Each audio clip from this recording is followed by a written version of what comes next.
আমি মাননীয় প্রধান উপদেষ্টা সহ আইন উপদেষ্টার নিকট এবং দুর্নীতি দমন কমিশনের নিকট জোর দাবি করছি, ফরিদপুর জেলার সাবেক এমপি নিক্সন চৌধুরী ও সাবেক জেলা পরিষদের চেয়ারম্যানের দুর্নীতি দমন কমিশন কর্তৃক তদন্ত সাপেক্ষে তার ধন সম্পদের হিসাব করে এবং অত্যাচার নির্যাতনের কাহিনী জেনে তার সুষ্ঠু বিচার দাবি করছি।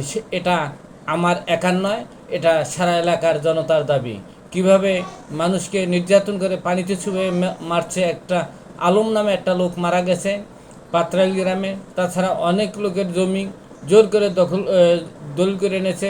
ভুবন মাস্টারের 14 বিঘা জমি এনেছে এবং সে আত্মহত্যা করে হার্ট অ্যাটাক করে মারা গেছে। দুই ভাই হার্ট অ্যাটাক করে মারা গেছে, তারা হিন্দু লোক। আমি এটা জনতার দাবি, সেই পক্ষে আমি এর সুষ্ঠু তদন্ত সাপেক্ষে বিচার করছে কীভাবে হাজার হাজার কোটি টাকার মালিক এই দুইজনে হলো। এবং তার ভাই, এই জেলা পরিষদের চেয়ারম্যানের ভাই বোন, বড় ভাই, ভাইমা বোন, স্ত্রী, এদের নামে অনেক ফ্ল্যাট মিরপুর ওই খুলনায় ঘের কেনা, বাড়িতে বিশাল অট্টালিকা শুরু করেছিল, ভাঙ্গা ফরিদপুরে বাড়ি ফ্ল্যাট কেনা, জায়গা কেনা। এর তদন্ত সাপেক্ষে বিচার আমি দাবি করছি।